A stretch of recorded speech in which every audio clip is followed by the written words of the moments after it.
No ano que vem, a Sociedade Beneficente Israelita Brasileira Hospital Albert Einstein completa 70 anos de uma história de sucesso e excelência.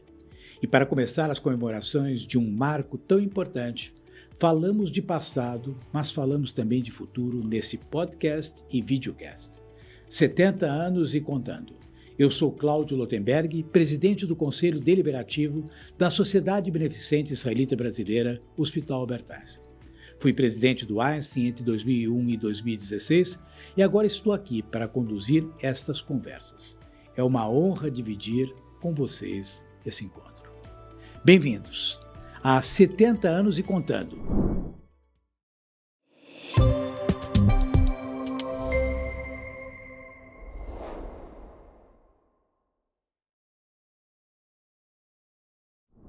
E nós tivemos a possibilidade de sermos pioneiros em muitas das inovações que ocorreram na área de hematologia.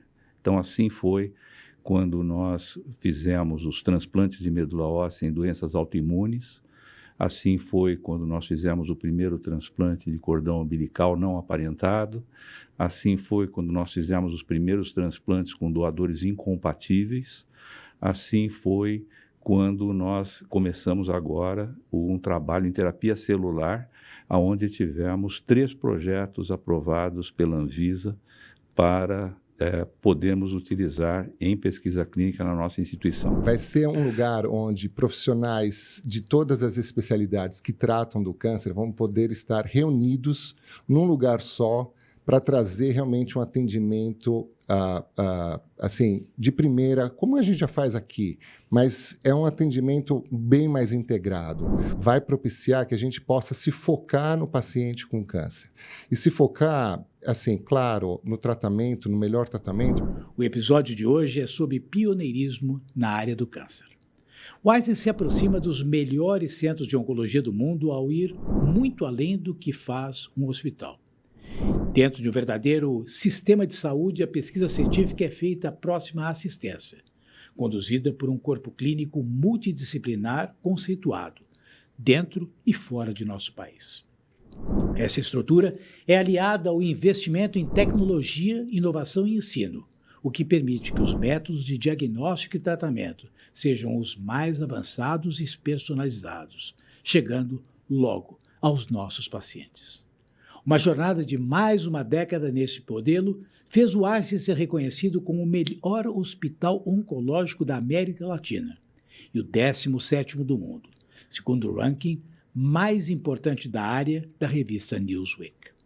Nesse episódio, eu tenho a honra de conversar com 2 ícones da prevenção e do tratamento do câncer no Brasil, os doutores Nelson Hammerschlag e Oren Smalets. Sejam muito bem-vindos. Obrigado pela presença, Dr. Nelson Hammerschlag, você que é um hematologista, coordenador do programa de hematologia e transplantes de medula óssea e terapia celular do Einstein. Ele também lidera a pesquisa que viabilizou o processamento de células CAR-T no Einstein, um tratamento inovador para linfomas e leucemias.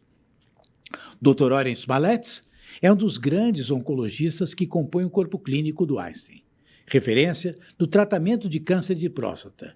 Ele é membro do comitê gestor do Centro de Oncologia do Hospital Israelita Albert Einstein.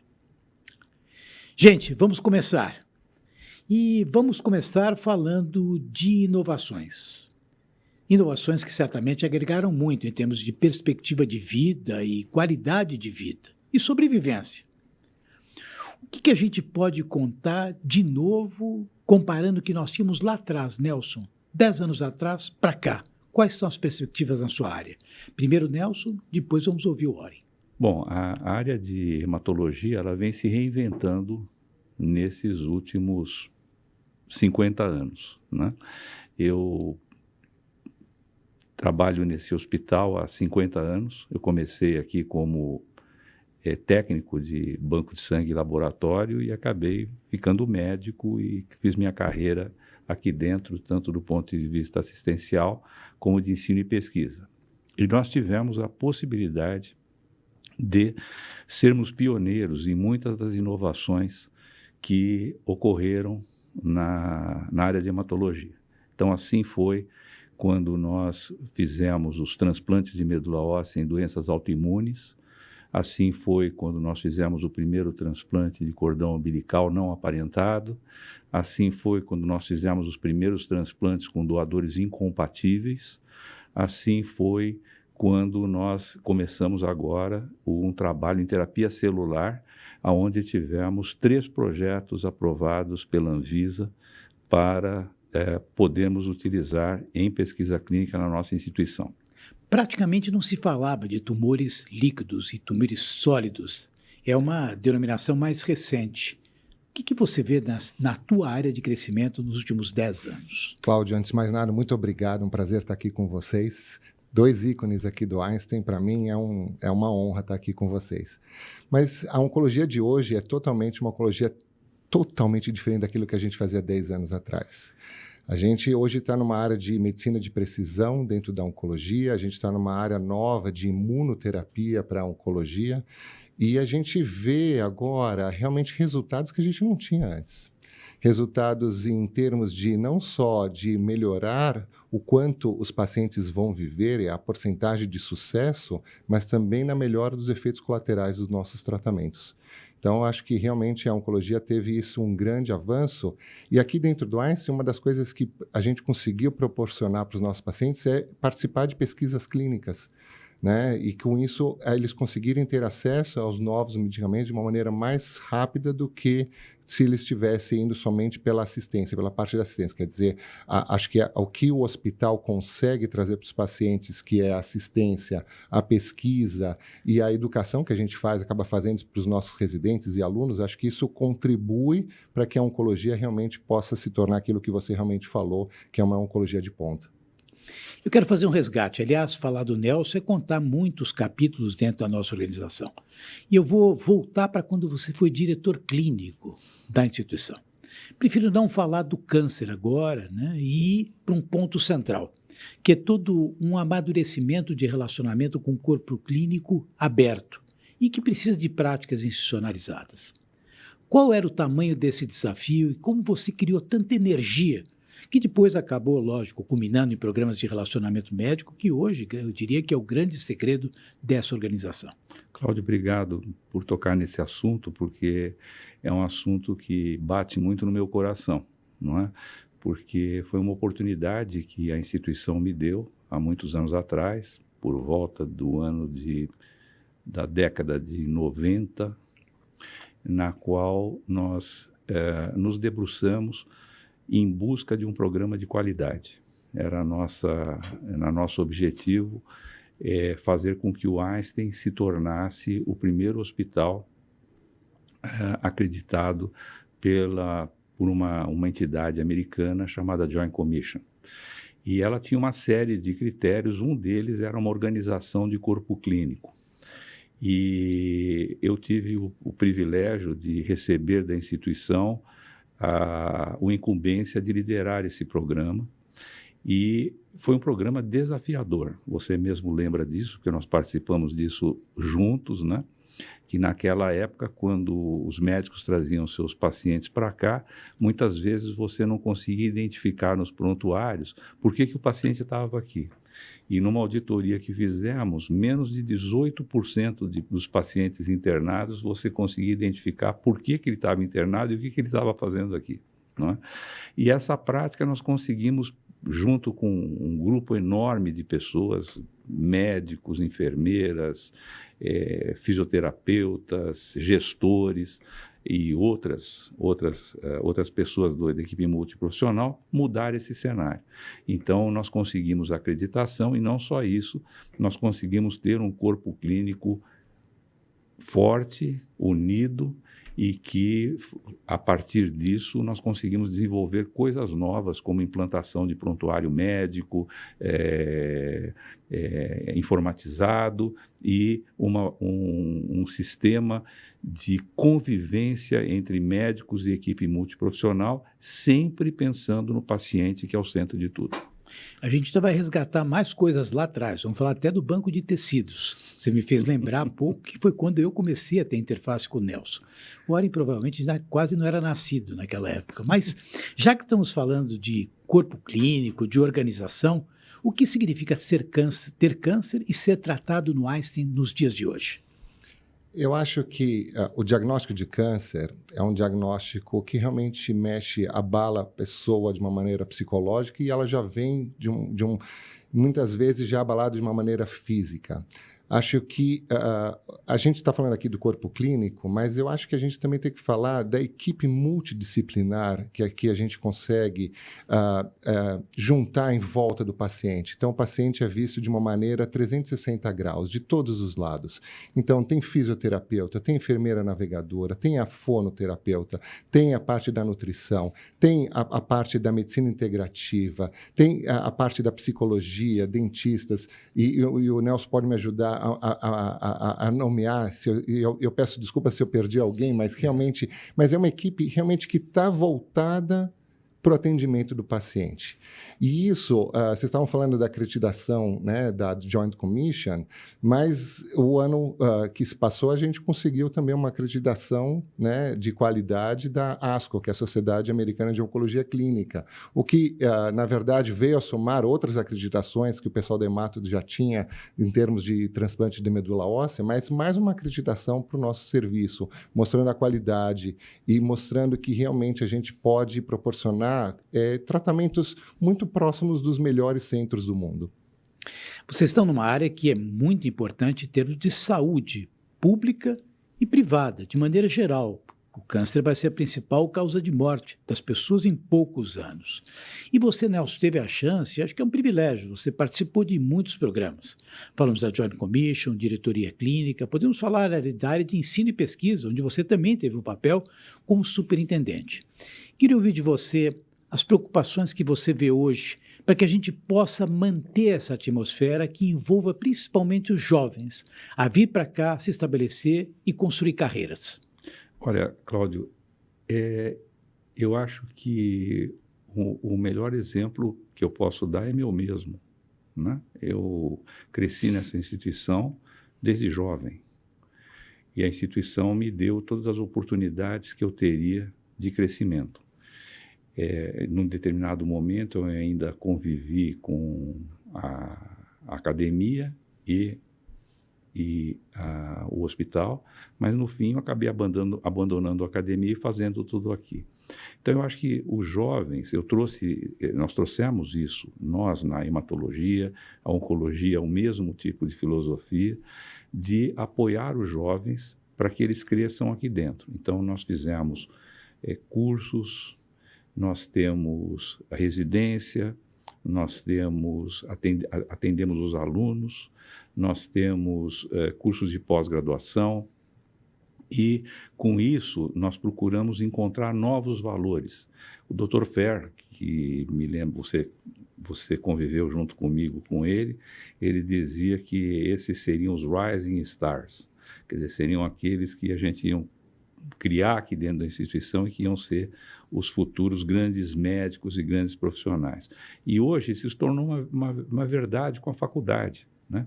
A gente olhar desde o momento da seleção dos alunos na faculdade, a sua formação, depois a possibilidade de eles fazerem uma residência, uma pós-graduação, trabalharem na instituição, é uma oportunidade para uma nova geração que vai contar essa história daqui a 70 anos. Quer dizer, nós estamos contando dos 70 anos para frente, mas esperamos que esses jovens contem nos 140, né? E eu acredito que vão fazer isso com perfeição e eles vão ser melhores do que nós somos. A gente costuma dizer que a nossa função é sempre criar pessoas que sejam melhores do que nós. E eu acho que isso a gente tem feito e isso as pessoas que nos antecederam fizeram com a gente. Você falou dos primeiros 70, vamos falar talvez os próximos 70. E eu vejo aqui, Warren, muita coisa em medicina de precisão, nós falamos de Big Data, nós falamos da área da genética, como nós estamos trabalhando nisso, falamos de CAR-T-cells. O Einstein está preparado para os desafios do câncer para os próximos anos? Os desafios aparecem dia a dia, Cláudio. É incrível como a gente tem que estar preparado para isso, não só na parte da genética, e a genética do paciente é uma coisa, e a genética do próprio tumor é outra coisa totalmente diferente, mas no momento onde a gente vai ter que incorporar, junto ao tratamento dos pacientes, a medicina de precisão junto com a inteligência artificial. É incrível como a inteligência artificial vai ajudar o médico no futuro a decidir qual é o melhor tratamento, quem são os pacientes que devem ser feitos ou determinado tratamento ou não, ou até mesmo quando a gente vai poder parar o tratamento. Então, acho que a gente vai ter que enfrentar esses desafios no dia a dia. E a gente se montou, a gente está se preparando. Há alguns anos a gente já tem o nosso Centro de Medicina de Precisão, onde a gente já identificou que essa é uma necessidade para os nossos pacientes, não só na área de oncologia e hematologia, mas nas outras áreas dentro dos cuidados médicos. Mas a gente vai precisar adequar a assistência, que não vai poder perder, quer dizer, o robô não vai atender o paciente. A gente ainda vai ter que ter o acolhimento humano, mas a gente vai ter que associar isso à inteligência artificial e também à medicina de precisão.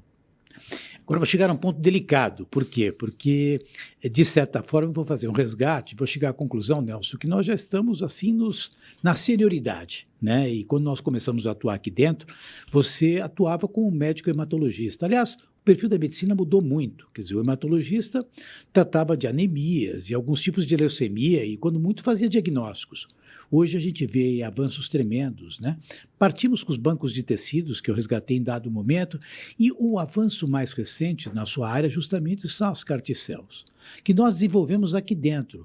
E, de certa forma, com validação da Anvisa, que nos permite hoje fazer aqui coisas que normalmente seriam feitas no exterior. Portanto, mais acessíveis no sentido da sua realização e do seu custo.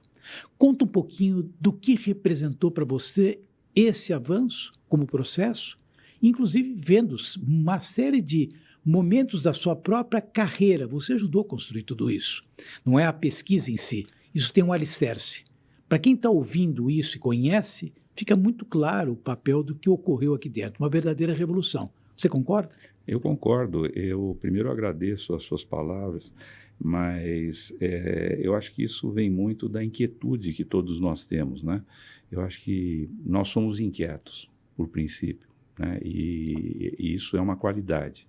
Você sempre está pensando em fazer alguma coisa. Eu tinha um professor de hematologia que, quando tinha 94 anos, ele me falou assim: Nelson, nós temos que ter projetos na vida, não é?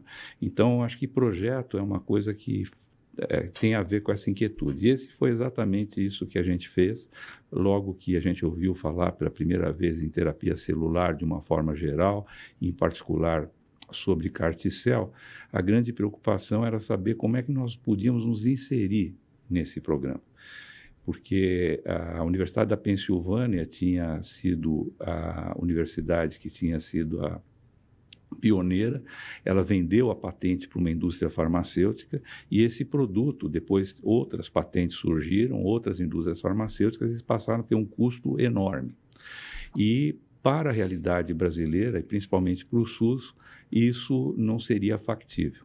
É um custo astronômico. Então, a ideia foi procurar um projeto chamado Projeto Acadêmico, e nós tivemos o apoio do Ministério da Saúde, através do sistema PROAD, que conseguimos uma verba para que nós pudéssemos desenvolver o nosso próprio CAR-T dentro do Hospital Albert Einstein.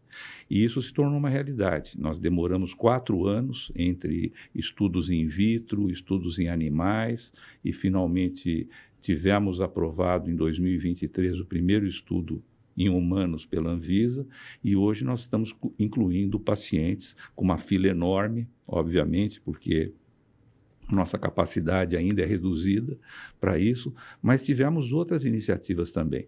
Hoje nós produzimos uma célula chamada célula matadora, ou célula NK, que é usada para leucemia mieloide aguda, também num projeto aprovado pela Anvisa, também PROAD.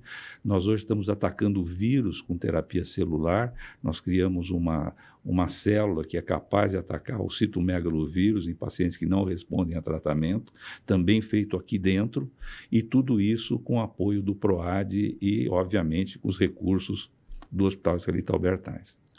Eu diria que um dos grandes ganhos dessa organização foi a interface criada com o Sistema Único de Saúde, e particularmente na área de vocês, o Hospital Vila Santa Catarina, que é um alicerce, na verdade, de trazer acesso para pessoas pelo próprio Sistema Único de Saúde, fortalece a base de formação de profissionais, dissemina conhecimento e, portanto, um grande ativo na vida da nossa sociedade.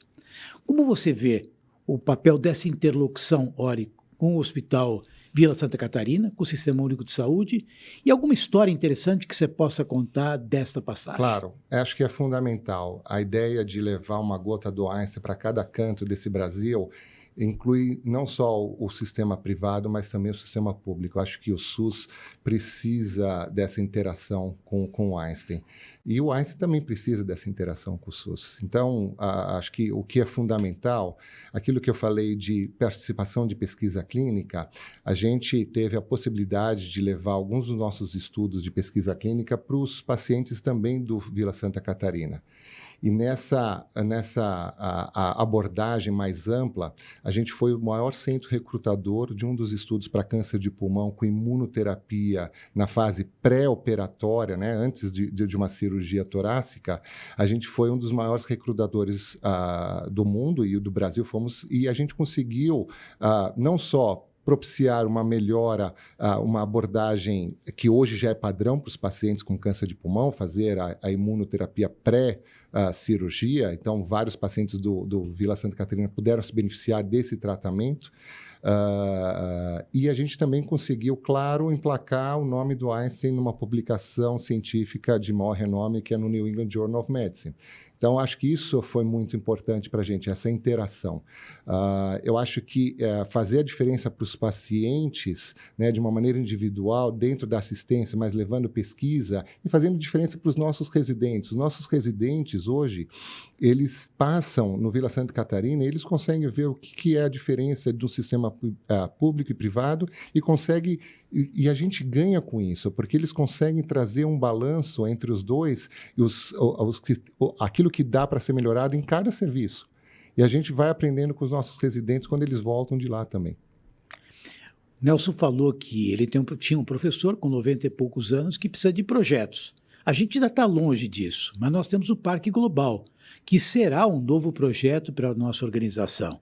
Lá um centro de cuidados, de terapias de oncologia e, portanto, um novo mundo todo integrado.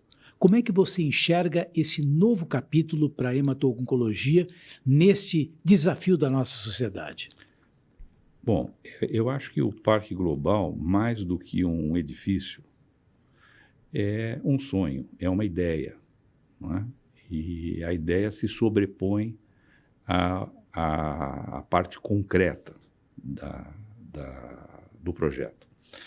E essa ideia é realmente trazer para dentro de um único lugar um cuidado integrado para o paciente com câncer, seja na área de hematologia, seja na área de oncologia sólida, como você bem chamou, e utilizando uma equipe multidisciplinar e utilizando ferramentas que nós estamos cada vez mais já levando prontas para o Parque Global, que é, por exemplo, os nossos protocolos de medicina de precisão.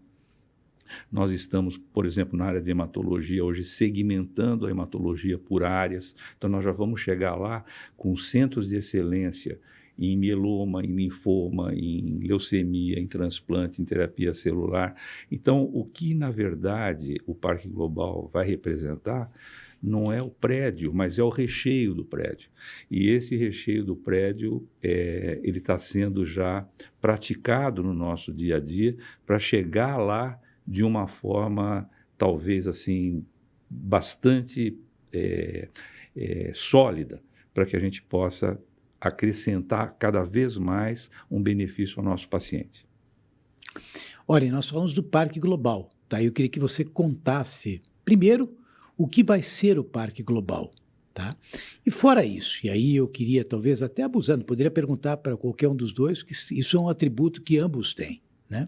O que haverá no Global, você que é um campeão nesse sentido, em termos de humanização? Acho que o Nelson já falou, a ideia do Parque Global é muito grande, muito forte entre a gente. Eu acho que o Parque Global, eu gosto de chamar de Cancer Center, vai ser o nosso Cancer Center, mas eu vou ser aqui politicamente correto com o Nelson, vai ser o Cancer and Blood Center. Mas é verdade, vai ser um lugar onde profissionais de todas as especialidades que tratam do câncer vão poder estar reunidos num lugar só, para trazer realmente um atendimento assim, de primeira, como a gente já faz aqui, mas é um atendimento bem mais integrado, onde a gente, assim, o fato da gente estar numa localização um pouco mais afastada, não vai deixar a gente longe do Morumbi, mas, ao mesmo tempo, vai propiciar que a gente possa se focar no paciente com câncer. E se focar, assim, claro, no tratamento, no melhor tratamento, mas, como você falou, na humanização. Eu acho que esse é um grande desafio que a gente vai ter nos próximos anos, onde a gente possa enxergar o paciente como ele inteiro. Não só o paciente que tem aquele câncer, mas aquele paciente que tem o câncer, mas ele tem as suas aflições, ele tem aqueles efeitos colaterais que precisam ser debelados, ele tem aquelas suas preocupações, sejam elas financeiras, que a gente possa realmente ver com a fonte pagadora como todo o tratamento do câncer pode ser integrado para que ele não perca nenhum tipo de cuidado. Então, acho que a gente vai ter essa possibilidade de continuar com a assistência, continuar com a pesquisa clínica, que é fundamental, como o Nelson falou, e continuar também com a educação. Acho que isso vai dar para a gente uma nova perspectiva no Cancer Center e no Blood Center. Na área de vocês nem sempre é simples, porque vocês lidam com doenças graves, com uma pressão de natureza pessoal dos pacientes e familiar, e, logicamente, isso tem uma repercussão na vida mental de vocês, enquanto seres humanos, cidadãos. Oren, como é que você lida com as questões de saúde mental?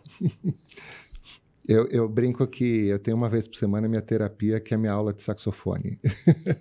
Então, muito espelhado também no Nelson, que também tem um lado musical.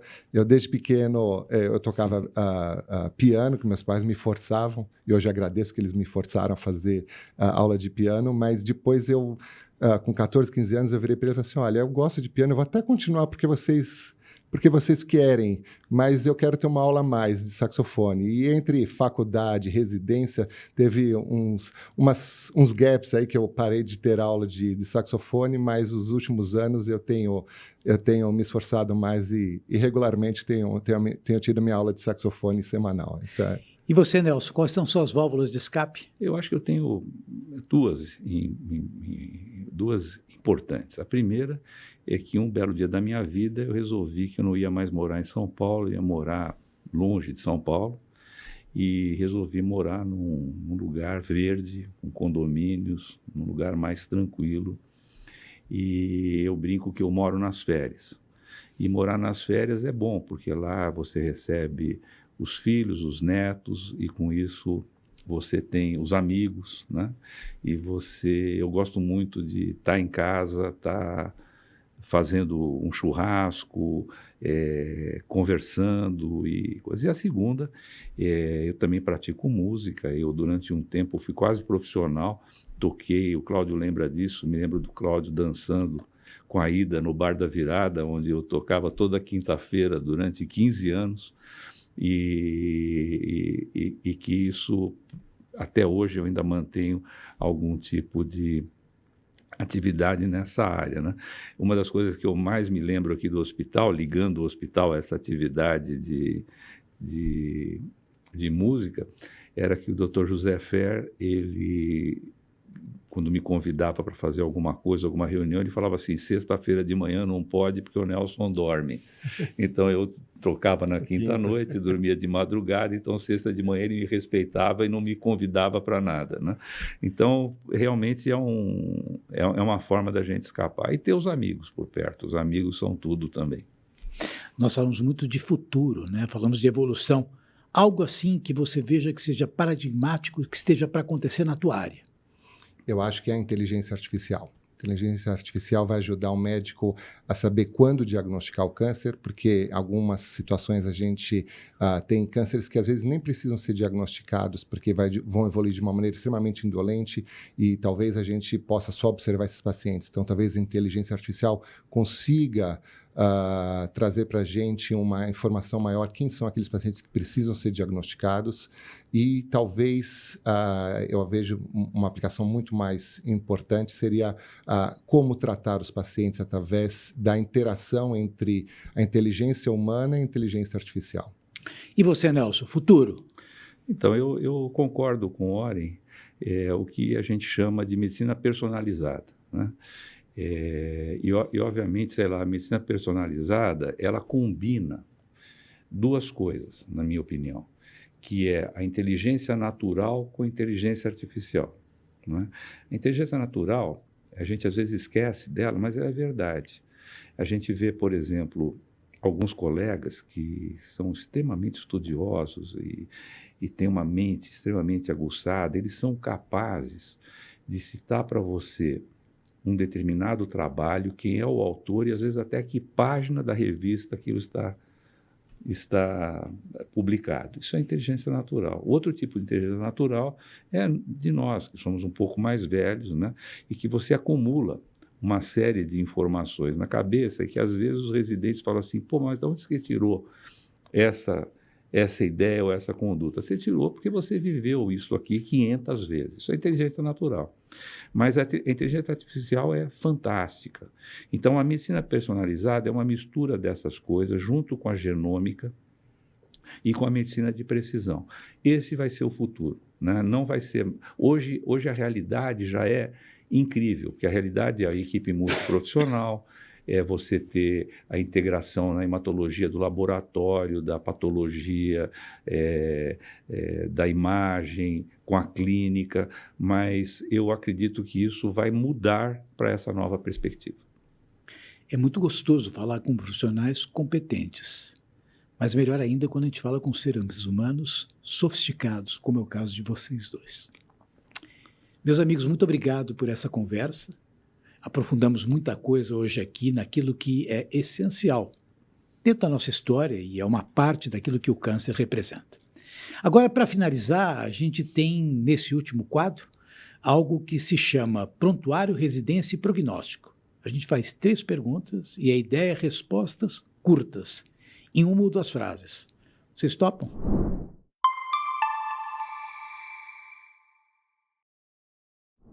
Primeiro, o prontuário. Nelson, qual é a sua primeira memória aqui no Einstein? Do prontuário não preenchido. Você, Oren? Era quando eu vim ainda como criança no restaurante Kasher do 6º andar do Bloco A para Dia dos Pais ou Dia das Mães. Eu só não me lembro qual era. E o queijo quente, não é verdade? Residência, gente.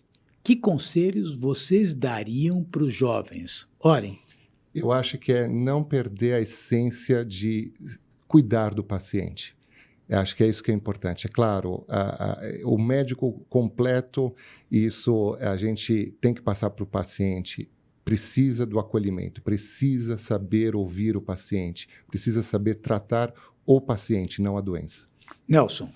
Eu acho que o residente tem que ter como perspectiva que ele vai ser residente para sempre, né? Eu me lembro do Dr. Saul Goldenberg, professor Saul Goldenberg, dessa casa, que ele falava assim, eu sou R48, não é? Verdade. Então, eu acho que todos nós somos residentes no aspecto que nós estamos aprendendo sempre e procurando nos aperfeiçoar cada dia mais. Prognóstico agora, hein? Como é que vocês imaginam o Einstein daqui 30 anos, Nelson? Bom, eu acho que o Einstein daqui 30 anos, ele tem que se basear centralizar ainda mais o cuidado no paciente e procurar tratar o paciente, mesmo os pacientes que já muitas vezes são desacreditados por outros. Eu me lembro de uma das coisas que mais me marcou na minha vida, eu vi na boleia de um caminhão. Eu estava andando numa estrada e, de repente, eu li na boleia do caminhão assim, desistir nunca, tentar sempre e ganhar às vezes. Então, eu acho que esse tem que ser o nosso futuro. A gente tem que lutar para fazer com que as pessoas possam, cada vez mais, poderem contar a sua história para os seus netos. Prognóstico? Prognóstico na nossa área é difícil, né? Na oncologia, mas eu acho que para o Einstein a gente pode dar um bom prognóstico daqui a 30 anos. E eu diria para algumas coisas. Primeiro, eu acho que o Einstein vai continuar sendo um grande centro. E um dos motivos disso é que a gente investe realmente no pessoal, né? Nas pessoas que aqui trabalham. E você, Cláudio, também, acho que na ideia de identificar líderes. E os líderes realmente puxam as pessoas para que elas possam ser cada vez melhores. Então, eu vejo que essa busca de bons profissionais, líderes, e que possa realmente manter a semente que foi plantada 70 anos atrás, mas que essa semente é viva, é como se fosse uma vela, uma chama que nos guia para sempre, né? Então, a gente vai estar com essa chama sempre acesa para ser um bom centro para tratar os pacientes. Para quem conheceu o Marcos Malletz, fica fácil compreender o que esse rapaz do Oren falou agora. Meu professor. Excelente. Muito obrigado pela participação de vocês e por tamanha entrega no trabalho com o câncer aqui no nosso Einstein. Obrigado. É por causa de profissionais como vocês, Nelson e Oren, que o nosso hospital segue sendo uma referência internacional nessa área. Muito obrigado. Obrigado. Obrigado, Cláudio. Esse foi os 70 anos e contando. Eu sou Cláudio Lotenberg e a gente fica por aqui. No mês que vem, a gente se encontra de novo para mais um episódio cheio de histórias do Einstein. Até lá!